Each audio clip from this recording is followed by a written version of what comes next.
What is going on, guys? Welcome your faces back to another video. Today we're gonna be checking out all the new changes that are gonna be coming in the new update that are currently on the test server. Uh, yeah, I mean, I don't really know what else to say besides that. I hope you guys are having a great day. But yeah, we're gonna get right into it here in just a second.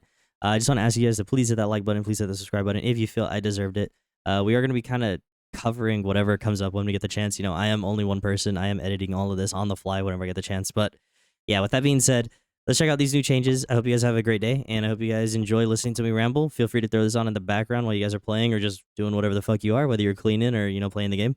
And yeah, let's get into it. So, let's see. We're happy to announce that we have opened a new separate client on Steam. It's automatically granted to anyone who has purchased or has license to the game. It is the public test client that we will be sharing large patches ahead of time so that we can identify any significant issues before rolling them out into the main game. That's absolutely huge. I think that's going to be great. You can read the patch notes of this patch below, but before that, here's some important notes about the public test client. This is a work in progress build of this update, and as such, it has issues. The main purpose of this PTC is to update and monitor the critical technical issues and address them before the general rollout. While we will monitor all feedback, our team will focus primarily on critical technical issues submitted by the bug report option in-game. We will leave this client and servers open for a week or two until the patch is ready to go live. Okay, so it's like a little temporary. All right, cool.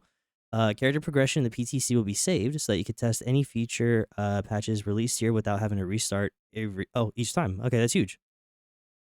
So it's like a little sandbox, you know what I mean? A little something to go do. If you're curious to go see it early. Even though you can play on these servers, please understand that they are for testing purposes only, and as such, we won't be able to provide active customer support for them. Please be aware that our terms of service still apply here. Okay, so pretty simple, pretty cool. I mean, I think it's huge that they're even doing this because it kind of gives somewhat of a blanket for them to kind of iron out some maybe unpolished items or maybe something they missed. And that's huge because now we can all kind of go in there and see if we could break some shit. Not saying to go do that, but you know what I mean. It's nice that we're not going to be given an update and the chance of that update having more issues than it actually solves. You know what I mean? It's just really nice quality control. All right, moving down. Let's see. It's an early build highlights. So sandworms now linger for a bit. Or wait, sandworms now linger for a bit around spice fields that have recently harvested from. Okay. Reduce the frequency of Harkonnen attacks on certain Atreides bases and vice versa in Haga Basin. Main menu play button now has been set to filter out private servers. That's good. When streamer mode is active, map creator name is hidden if the player created the sync chart. That's huge. In addition, while in streamer mode, the sector name in the deep desert is now hidden as well. Huh. Oh, okay. I see what they mean. So on the map, whenever you zoom in, this way it could help with street sniping. That's actually kind of cool. In exchange, items can now be listed and claimed from the vehicle inventory of your ornithopter. The PvE area near the shield wall. All right, this is the big one. This is the one that everyone was worried about, and I know a lot of people were complaining about it, so let's read it. The PvE area near the shield wall has been expanded to cover row A, B, C, D, and half of E within the deep desert.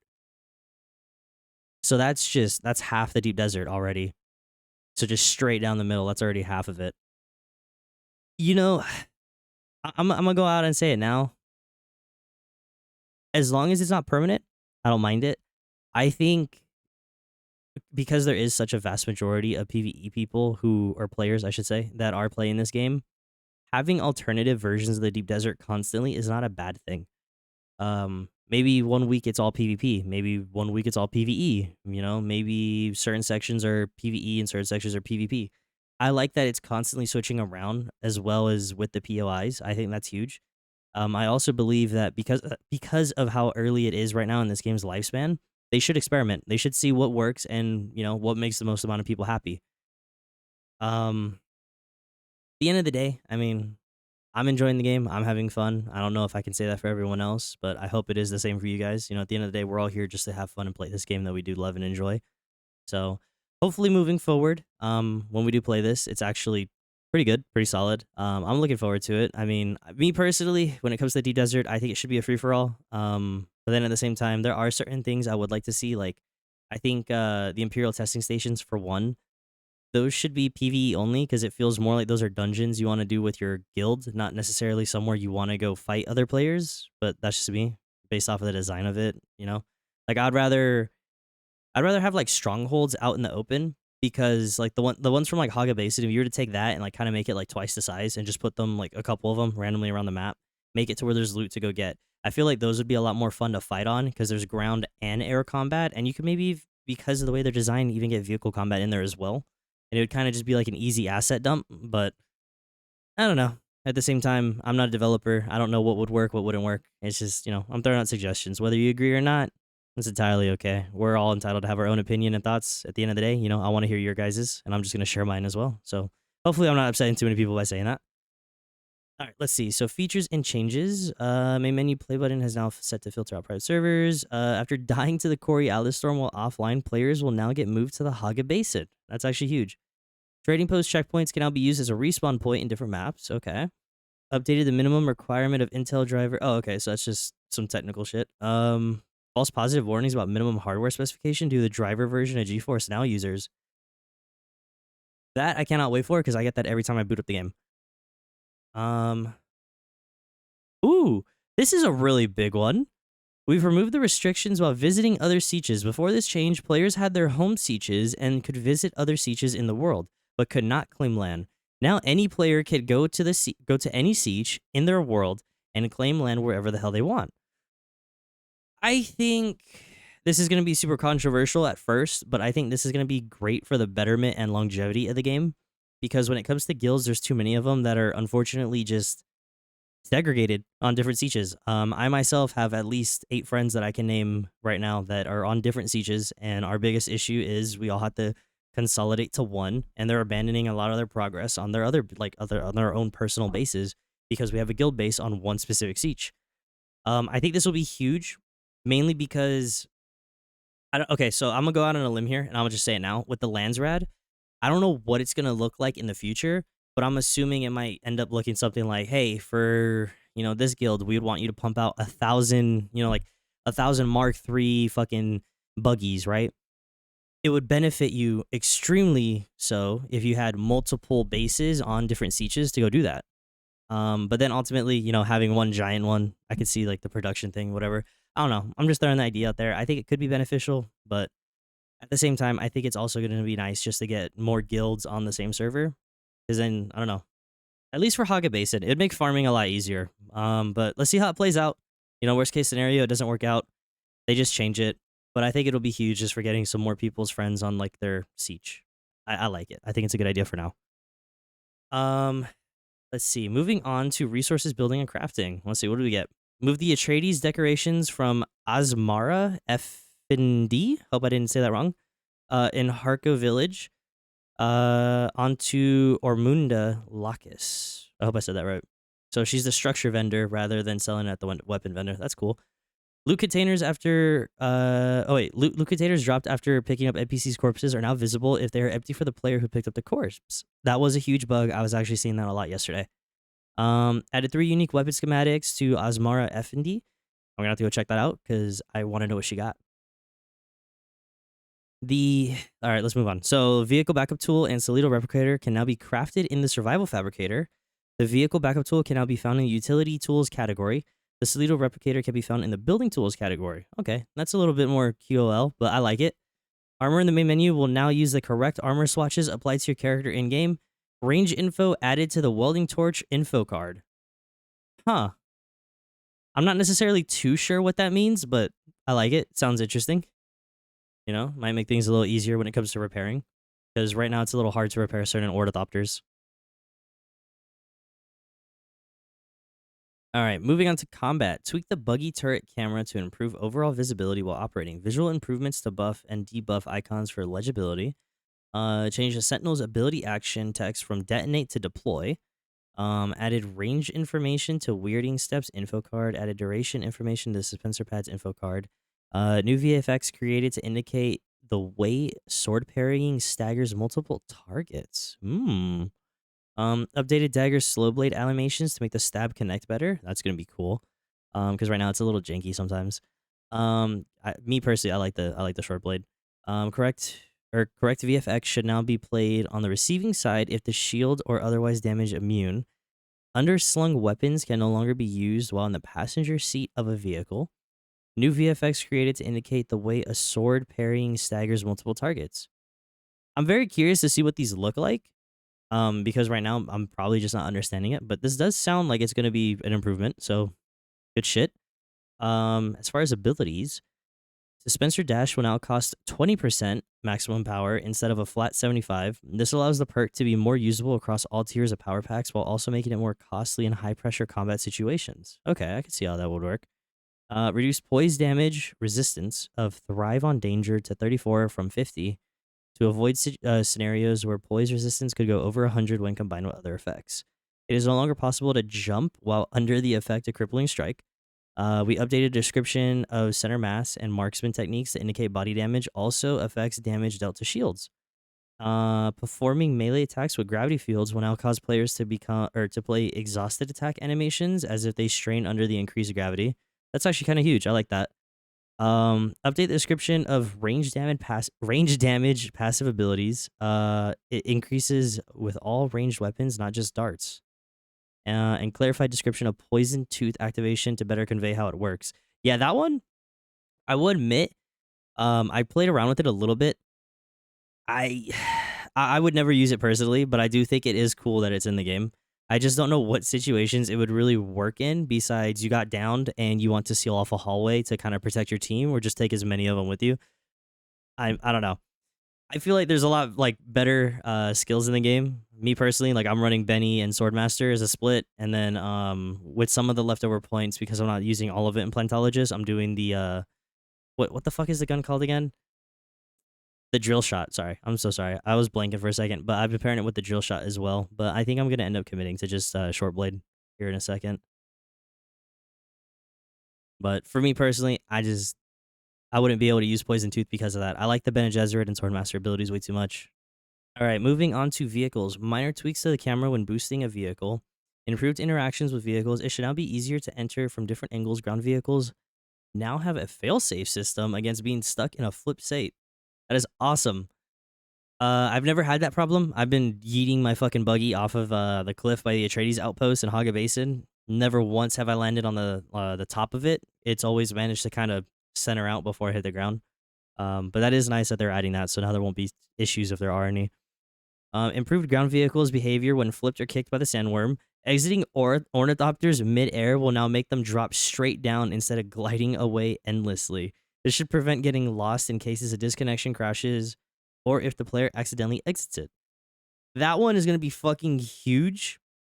I don't know about you guys. I recently got disconnected on one of my servers. I lost my Mark V ornithopter that way. Super, super unfortunate. I almost cried. Moving on to balancing. We updated anti-gravity fields to allow stationary targets to get out of them rather than being locked in their initial velocity. Rusher NPCs now animation cancel out of their melee attack finishers when their target moves out of melee range. That's interesting. I think that'll make it a little bit more fun so the AI isn't kind of, too much of a joke.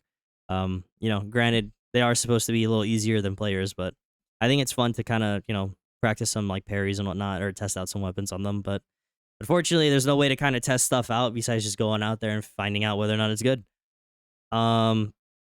World building and exploration. Sandworms now linger for a bit around spice fields that have recently been harvested from.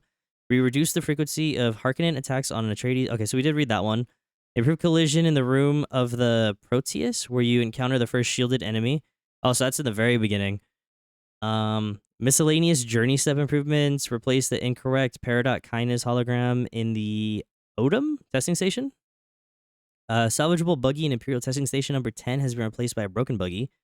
The PvE area near the shield wall has been expanded to... Oh, yeah, so we did cover that one as well. So they literally just gave half of the map to PvE players. I think for now, fuck it, you know what I mean? I think it's nice that they're experimenting and at least trying to cater to the majority of the player base.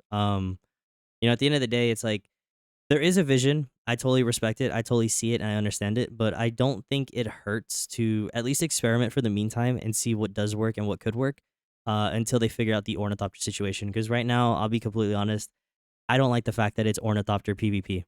I want to do more ground combat more than anything else. I think the ornithopters are fun in concept, but I think in the current state, like we are getting the scout changes, yes, but I don't like that it's mostly just ornithopter PvP. I don't. I want more ground combat. So until that kind of gets ironed out, I'm kind of okay with them making more of it PvE, or at least just experimenting with different areas that they can do it. I would totally be open to the idea that Deep Desert just a random zone, X amount of blocks wide would just be, PvE, or you could even do like what is it? Like example, right? You could do like I5 through G5. That's PvE. And then you could do like B8 through B4 PvE. Little sections like that, so it's kind of more like strips, but then it would look more like a fucking Tetris game. I don't know. I'm just throwing out ideas. I like that they're experimenting though. I think that's huge. I think that's going to be very nice for the longevity. Switch it up as much as possible. When things become stagnant, they become boring. So I'm here for it. Regarding the story, journey, and new player experience, improved journey auto tracking to address edge cases where the journey system sometimes did not track the next appropriate journey card. Huh. I don't know if I've ever experienced that, but I'm glad they did fix that because that's gonna make it that's gonna make it way better for new players, especially on the console release when they do come in. It'll be a lot easier to kind of keep track of stuff. Journey step completed contract. War Profiteer will now be completed in the journey, even if players have canceled the contract, but they continued in the faction story with Through Fear Hawat. Oh, I think that's the one that bugged out on me when I was streaming. I had to restart my game like 6 fucking times just to get that one done because it just wouldn't let me progress in the dialogue. I'm not sure if that's it, but I had a quest like that, especially with him. So I don't know. Just going on a limb. I don't remember the name. Maybe that's it. Maybe it's not. Let's see. User interface. This is the one I'm super, super excited to get into. Added a keybind for take quick loot to settings. Updated colors and pinned recipes to display. They added support for unfavoriting items in the inventory loadouts by pressing the T key again whilst hovering over the favorite item and input the info in the card to show this. Updated the icons for the Mala Vest variant. Updated the colors used for online status. Updated the icons for the Slaver Still Suit. The compass shows consistent colored line representing which zone the player is in. Navigation icons from the crafting journey and customization menus are animated when switching between them. While in the expanded building UI, with an active tutorial pop-up, pressing escape now closes the tutorial pop-up instead of collapsing to the build UI. While in streamer mode, map creator name is hidden. We did read that one earlier. Add additional step to delete character progress to make sure the deletion is intentional. In the trade UI, we are changing something offered inventory or on the offered items inventory, or the Solaris offer. Both players are now set as not ready. Updated the Subfief console icon in the building menu. Updated the party UI in the menu to show the accurate amount of slots available in party. In the exchange, items can now be listed from and claimed to the vehicle inventory of the Ornithopter. Improved the text dialogue message you get when choosing to visit your friend on another server. Players can now report other players' messages from the text chat. Okay, so it's pretty cool. I still want bearings on the compass. That's just me. I want to see numbers on my compass when I'm looking around. Please make that happen because it'll make callouts in the deep desert so much easier. Keeping track of ornithopters is one thing, but not being able to officially call out, especially when someone's in between west and like northwest or east and southeast, it makes it a little harder because you don't have a number that you can really give them. I'm not too familiar with a compass myself, but I did play, I think I used to play Arma back in the day, so it's like you used to have bearings on a compass that you could kind of call out.